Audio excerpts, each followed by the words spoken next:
This is the Soul Podcast. That feeling you get when you've lost your wallet but stretched out over an hour. I'm King Sejong, reminding you that if the shoe fits, get an Ajima to negotiate you a discount. And here are your hosts, Emma Kalka and Joe McPherson. Hey, welcome to the Soul Podcast. This is Joe. And I'm Emma. And this week we have a guest. We have Yoo Jee-ho. He is a mainstay in the English media in South Korea. He has been a sports writer for Yonhap News for around a decade now, covering everything from baseball to football, including 4 Olympics. He's been featured on ESPN, talking about the KBO, and just recently returned from covering Team Korea in the 2020 Tokyo Olympics. Welcome to the show, Yoo Jee-ho. Thank you. Is that good? Is that good? Oh yeah, there was. I don't even know how to really, I guess, react to that. I guess I should sound a little more excited than I am. The crowd goes wild. No, this is great. I told him I was going to put, like, he's like the best sports writer in the world. And he's like, maybe not. Nah, that's going a little too far. Yeah. Well, he's my favorite sports writer. I've been a big fan. We used to work together way back in the day at Yonhap. Yeah.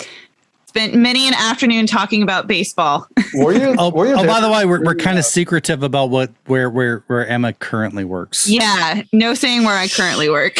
I keep forgetting. Were you there when Pyeongchang happened? No, it was a little after. No. Yeah, that was right after I left. I quit. That was one of the reasons why I quit Yonhap when I did, because I knew that I was going to go to the Olympics and I didn't want to have to take time off. So I just quit. It's like, say, bye guys. It was worth it, right? It was so worth it. Yeah, I was there for the first 9 days. So I saw the opening ceremony. We got there for the opening ceremony, and then we left like the following Sunday. Man, it was cold. It was cold. So I mean, you're talking to a guy who spent 7 years in Canada, and yeah, it was cold. Yeah, I lived in Rochester, New York for a while. Yeah, that was nothing. I mean, what happened? What happened with the weather? The coldest Winter Olympics on record. That's what happened. And wasn't this year the hottest Summer Olympics on record? Close. Yeah, it was. I think so. Yeah. But I was still in quarantine when the opening ceremony happened, so I was indoors. Oh no! For Tokyo, So I assume. Yeah, for Tokyo.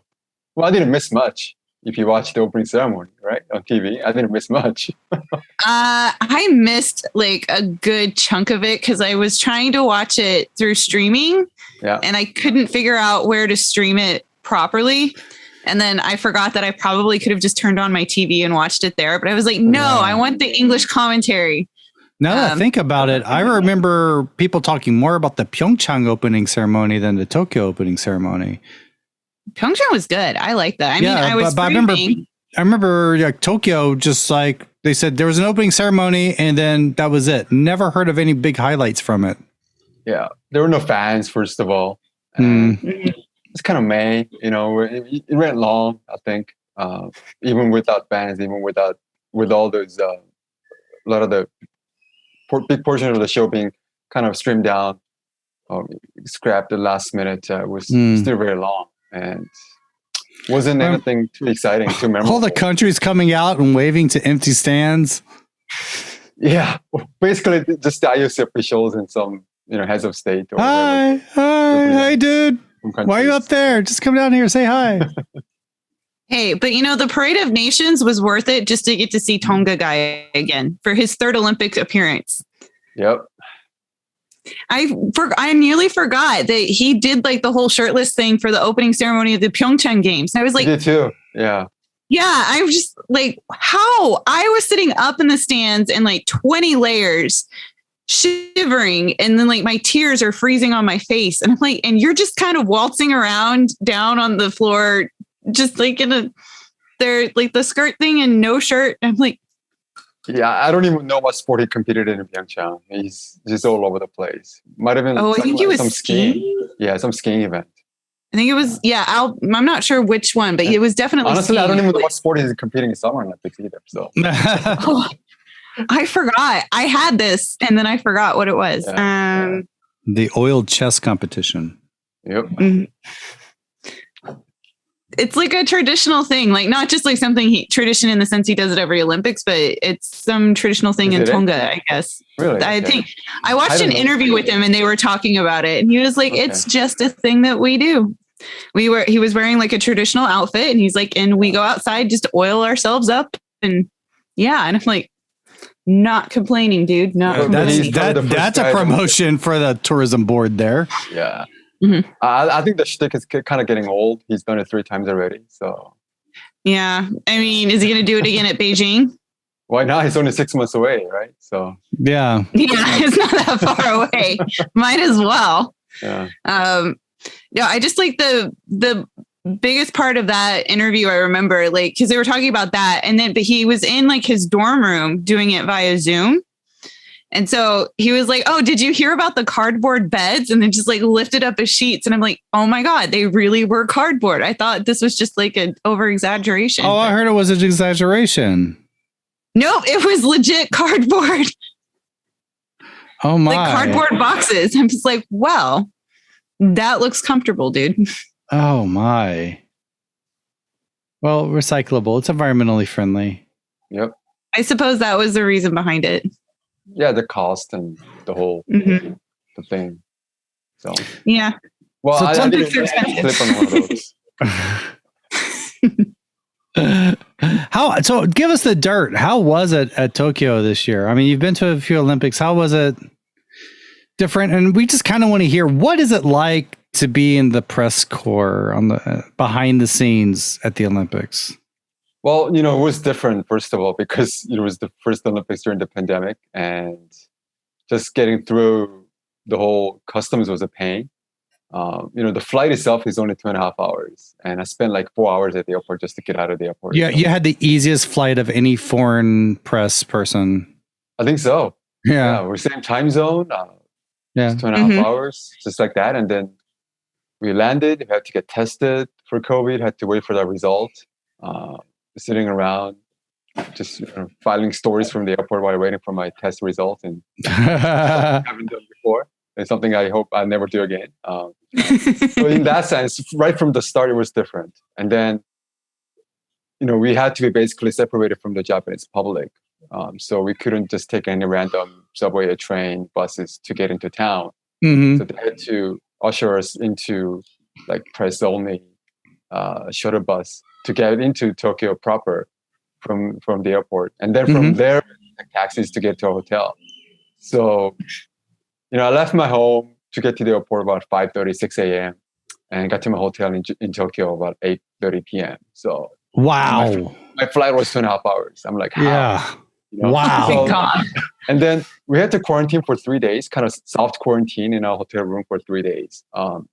So we could go out to get some food from convenience stores, but we had to come back within 15 minutes. And there were literally people in our lobby keeping like logs of we had to write down the time when we leave the hotel, and when we come back, we had to write down the time that we came back, to make sure we were out there less than 15 minutes. And violations would have resulted in basically getting stripped of your credentials. Oh my God. Multiple violations would have resulted that. How do you know what you want to get when you're at the community? It takes me 15 so we just gotta. minutes. Well, thankfully, we had there.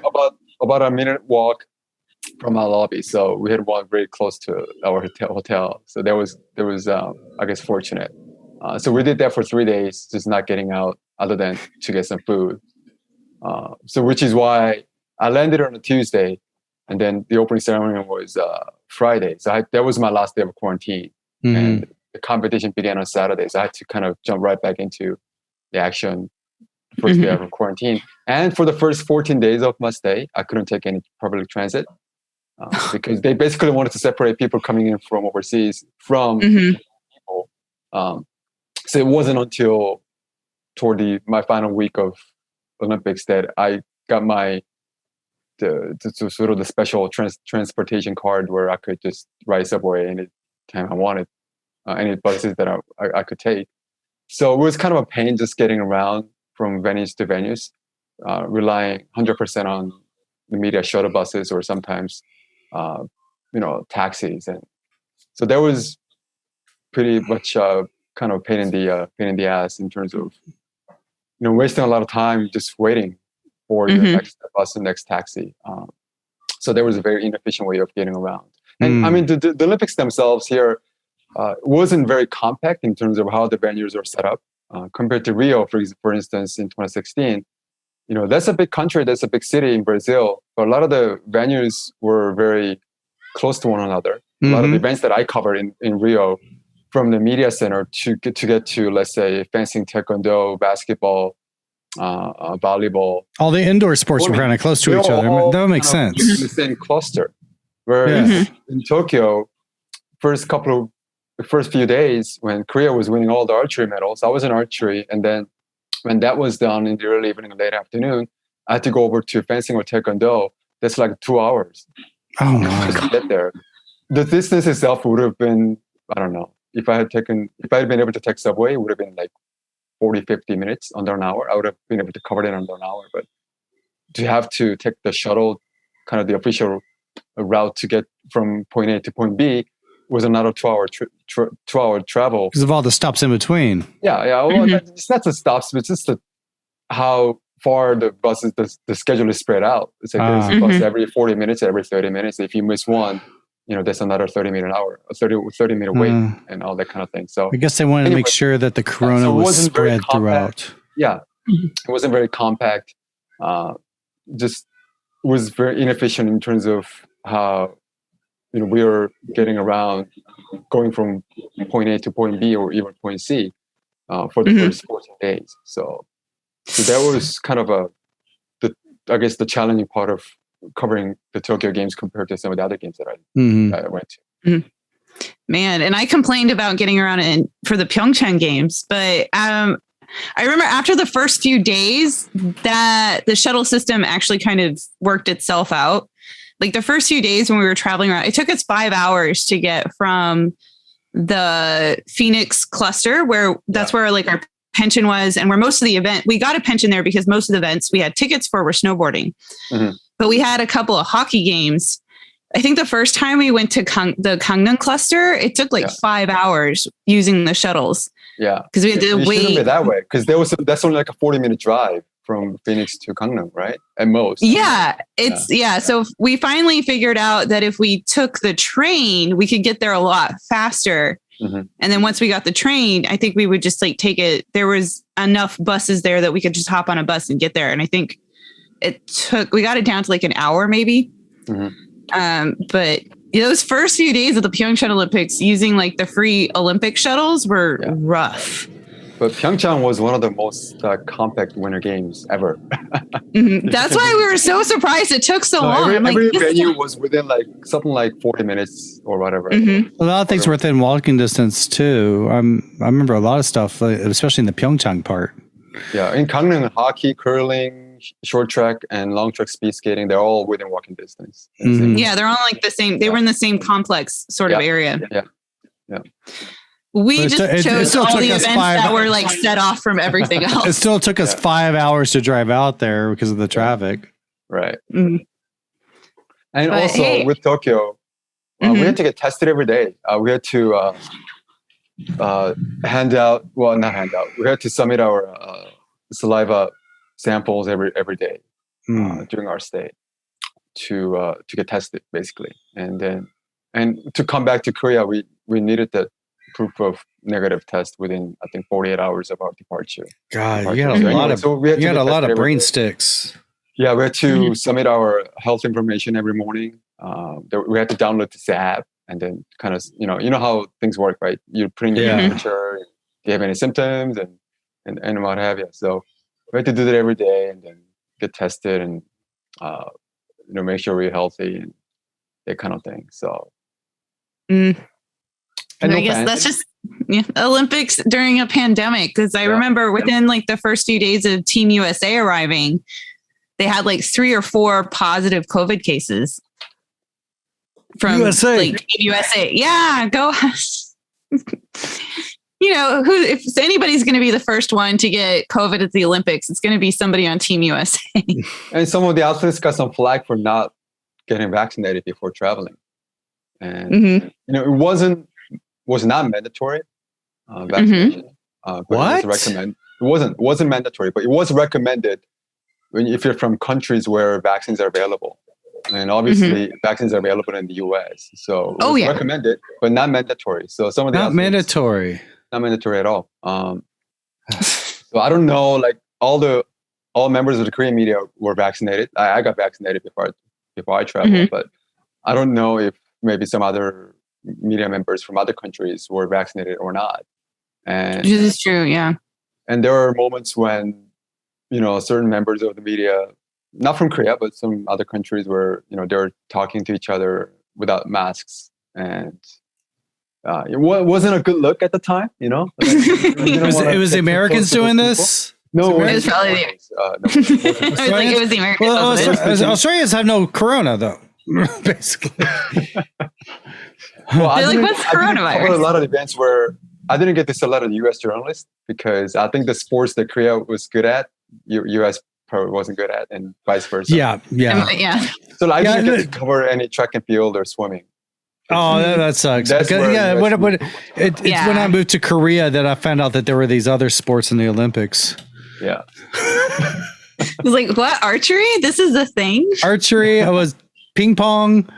Table tennis. Get the name right. Table tennis, badminton. This is 2004 I'm talking about. This was the first time I really paid attention to fencing because I had to stay late at the office to cover a lot of the fencing events because for some reason the medal events always happened in the evening. So I would be stuck working until about 9 or 10. But then there's nothing for me to do because I can't edit unless there's an article, and there's not an article until they win or lose. So we ended up just sitting all together in the office watching fencing. And I'm like, okay, saber's pretty exciting. It's like Epee was not. That was a little like, but saber was super exciting. I really got into it. I was like, yeah, slash him. Saber, because you can score pretty much every.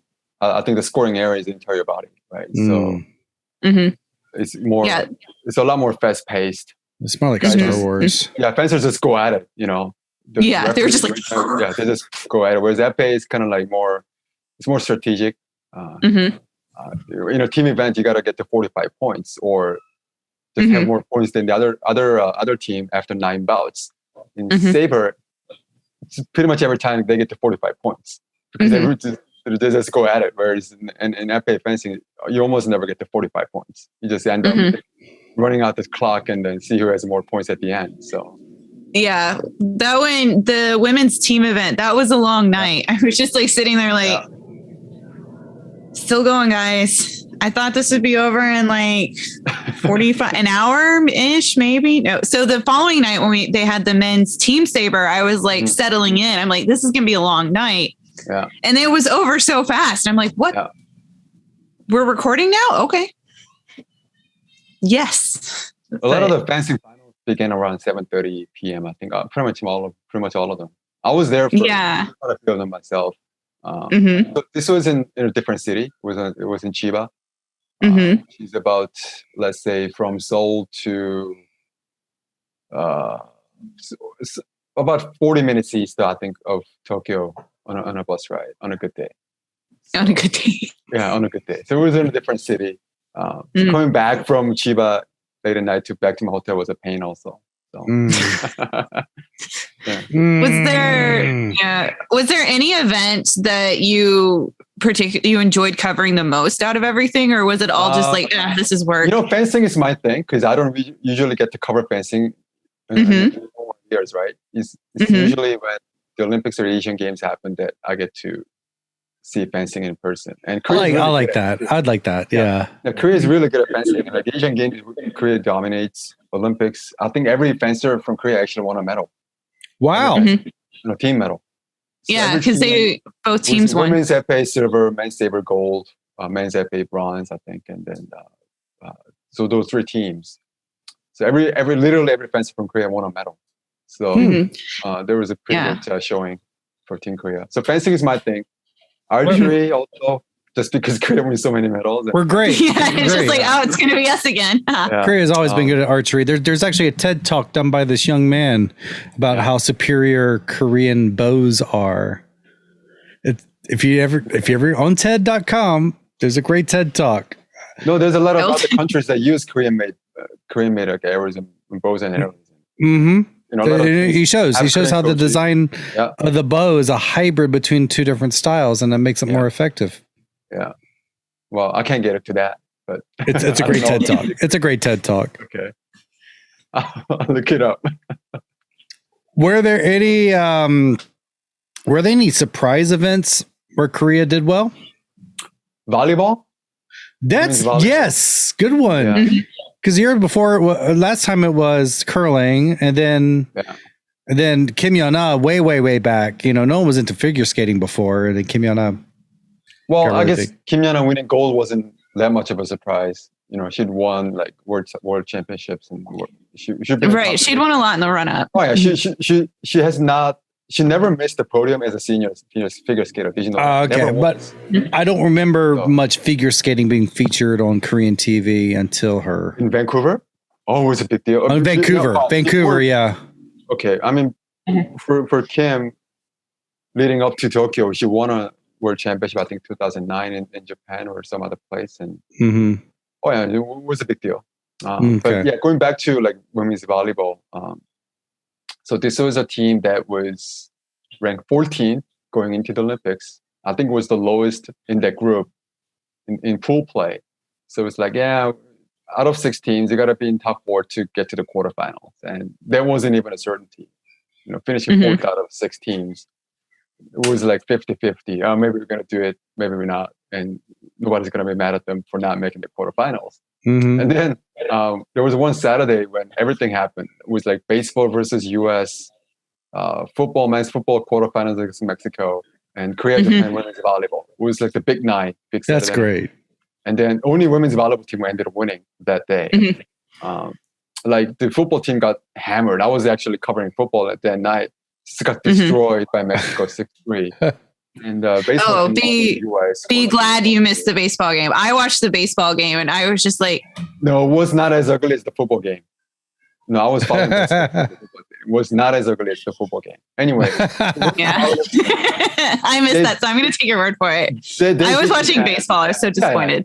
Yeah. So, I mean, the volleyball team, they're down to a match point against Japan. It was like 14-12 in the 5th set. So they're 1 point away from losing and potentially missing the quarterfinals. And they ended up winning the last 4 points to win the game against Japan in Tokyo and actually qualify for the quarterfinals. Wow. In the quarters, it was like, yeah, you know, everyone was just happy to be there and all that. You know what? They beat Turkey. They were number 4 in the world. Nobody gave them a chance. They beat Turkey in 5 sets. You know, moving on to the semis, losing to Brazil, who was number 2. They ended up with silver. In the bronze medal match, losing to Serbia. They were world number, I think, 6 at the time. So, again, nobody expected Korea to win those matches anyway. So finishing 4th, there's a big deal. And also the fact that the bronze medal match came on the very last day of the Olympics. Like literally hours before the closing ceremony. So it was like the last major Korean event for fans here to follow. And then, you know, they put up I think, decent fight, but, you know, wasn't gonna be enough against Serbia. They were too good. And also it was Kim Young-jung's last international match for national team, the greatest volleyball player ever to come out of this country. She did all she could to get the team to that point, and then, you know, it just came up short. But again, no one's gonna be mad at her or the rest of the team. Right.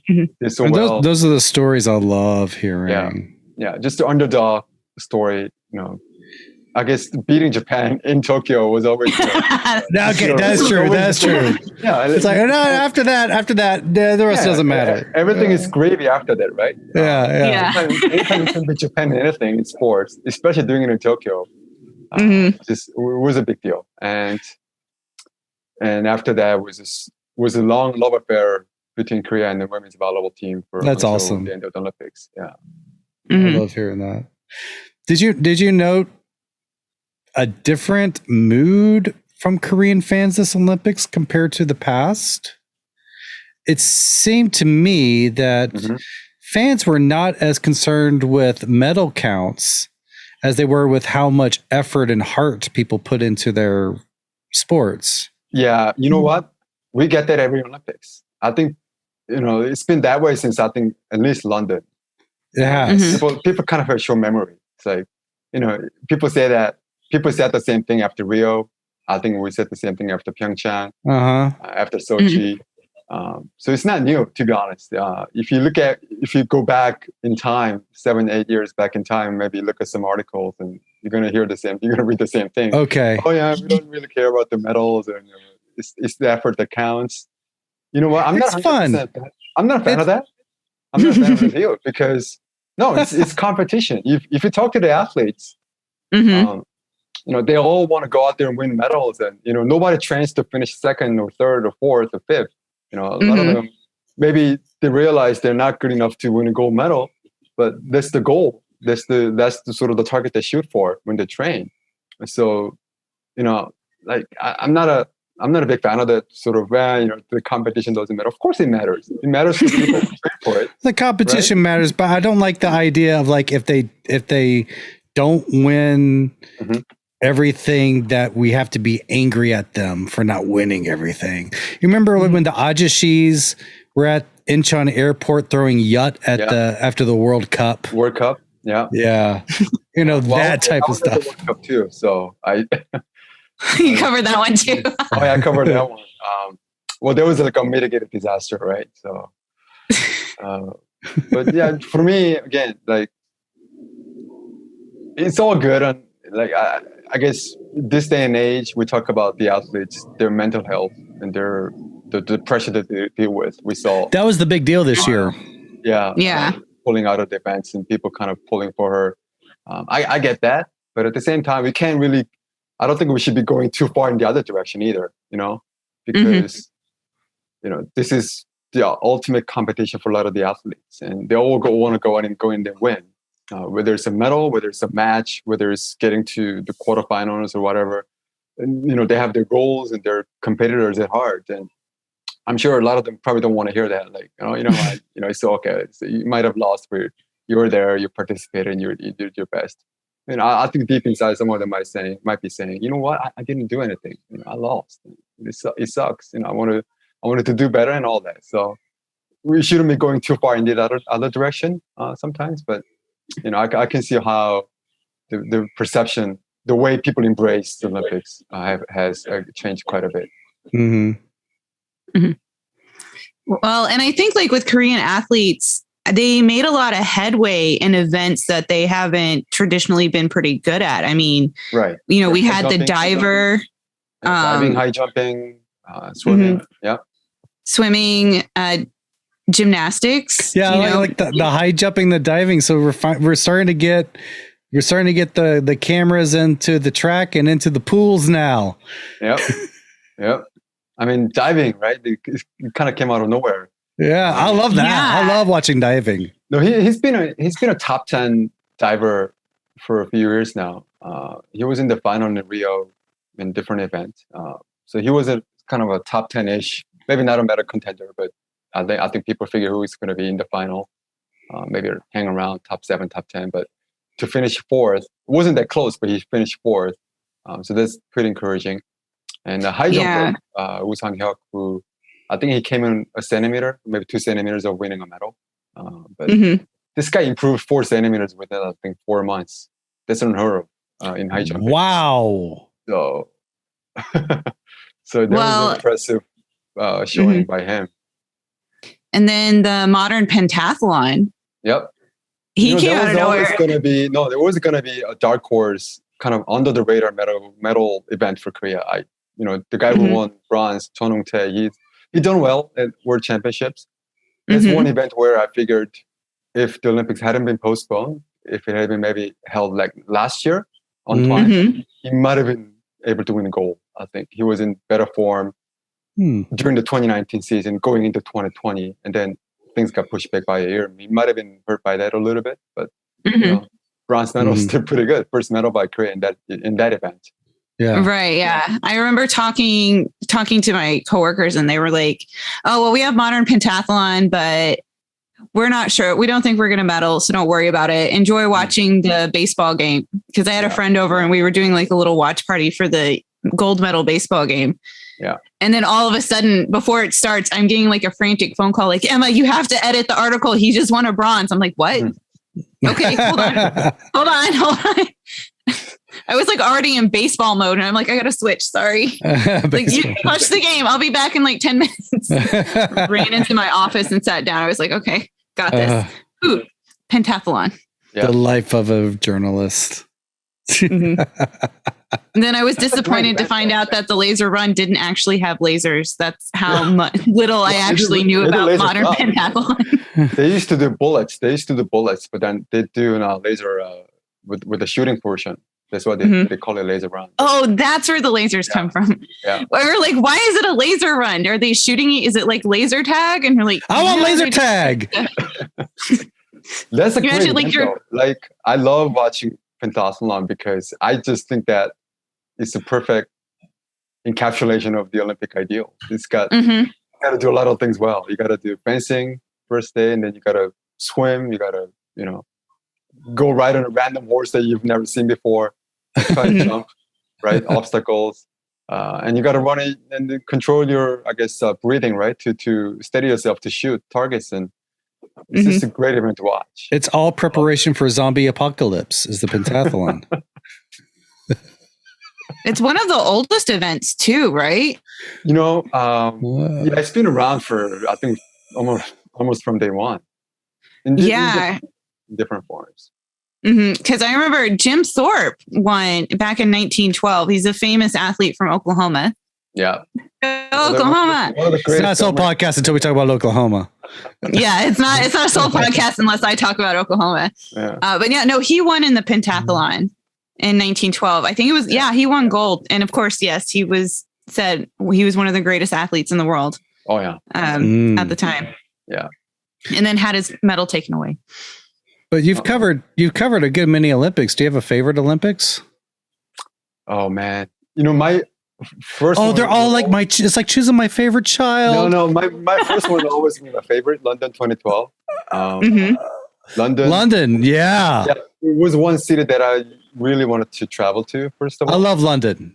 When I was about 5-6 years old, my dad, he was at the time he was working in a bank, and he was assigned to some sort of a training period in one of the partner banks in London. So he was sent there for about 5-6 months, and he would send us like postcards, and there was a double-decker bus toys. And I brought one home for my daughter. Yeah. Oh, yeah. So I had this thing about London, like all this, what the city is going to look like, and so I had these fantasies about traveling to London one day.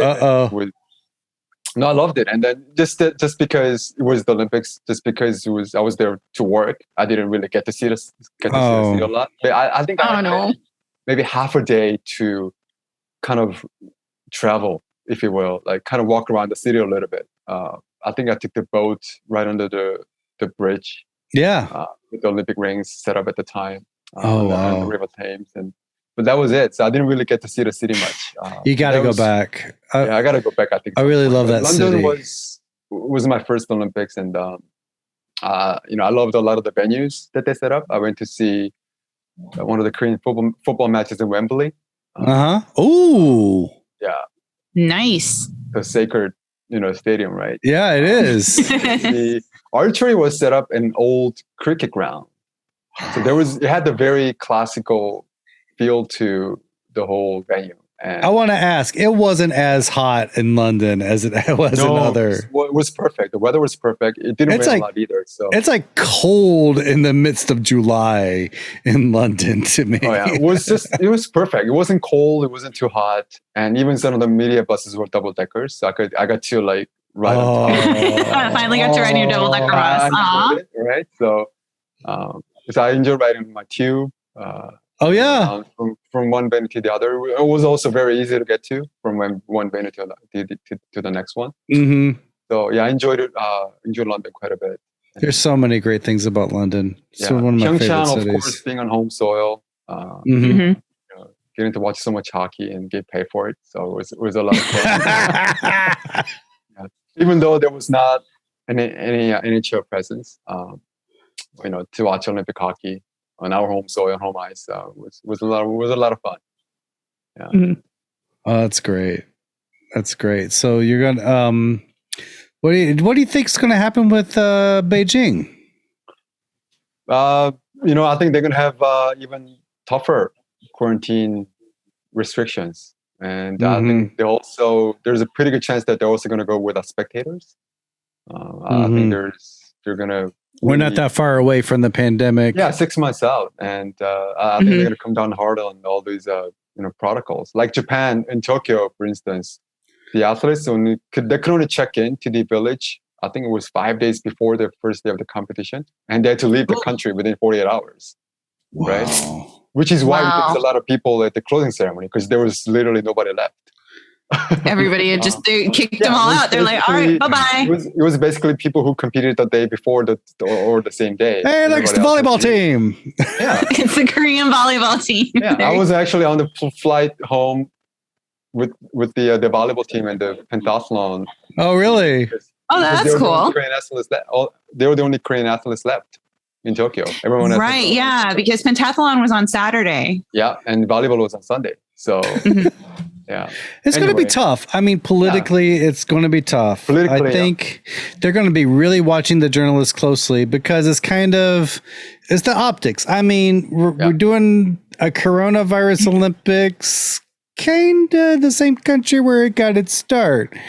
Right. So there's going to be a little bit of awkwardness going on. Probably. Yeah.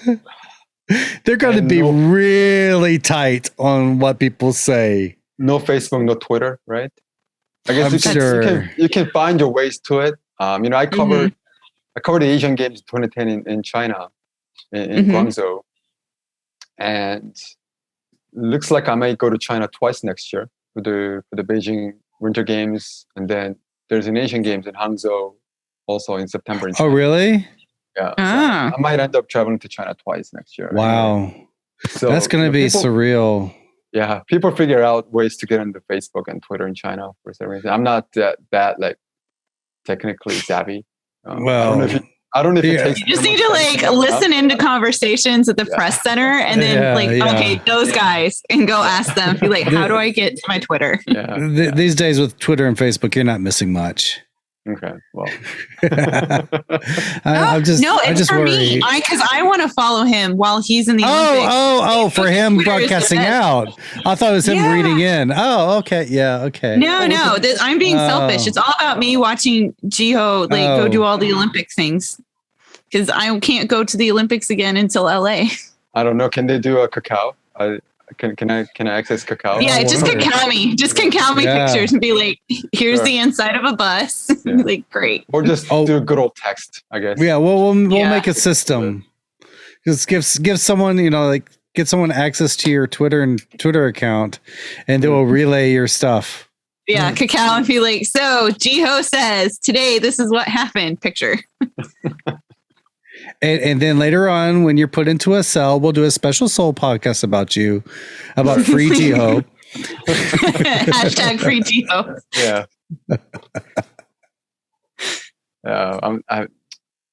I'm not looking forward to the whole experience of going to another Olympics in pandemic, to be honest. Yeah, that's rough. Yeah. And I mean, imagine. Back in the day, remember, Winter and Summer Olympics were done in the same year. Mm-hmm. Oh yeah, that's right. Yeah, until Calgary. Actually, until Calgary sounds right. Yeah.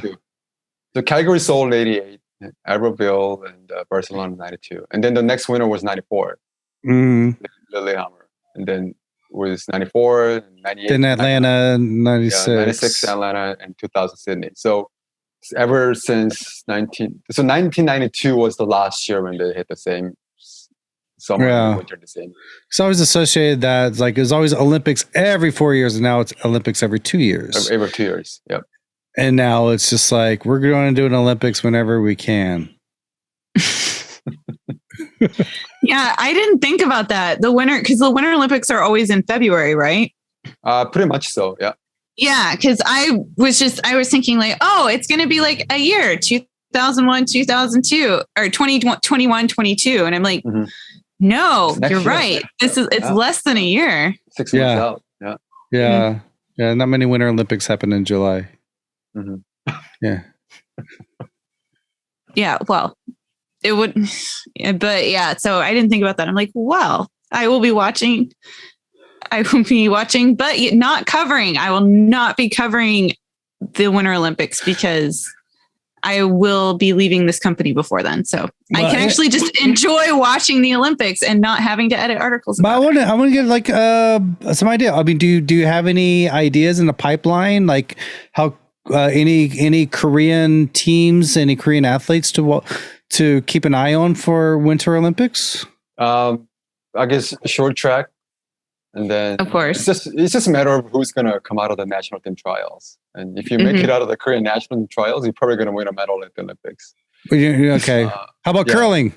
Curling, you got to qualify first, I think. It's not the same as the 2018 thing where I guess the host country kind of got an automatic spot, right? Yeah, they did. That's right. Yeah. The skeleton. In the men's skeleton, Yoon Sung-bin, he won the gold medal, right? In Pyeongchang. He's still one of the top guys in his sport. So I think as we get closer to winter, there's going to be more of a spotlight on them. They're going to have more events internationally anyway to win kind of the qualifying points to try to qualify. So I think we're going to see more coverage on those athletes as we get closer to the winter. Figure skating, probably not a medal event for Korea, but kind of always there's a little bit of interest, kind of a cult following of figure skating among Korean fans. It's nice. It's nice to watch. Well, do you think? Okay, this is a question. For our listeners who are inside Korea, I mean, would they be able to go see some of these preliminaries? Go and see these events inside Korea. That's the hope, right? Well, that's a hope. But how would they find out how would they find out where to find them? Oh, I mean, I guess there's going to be like announcements. There's going to be articles covering those, announcing those schedules for national trials. It's just a matter of whether they're gonna allow spectators.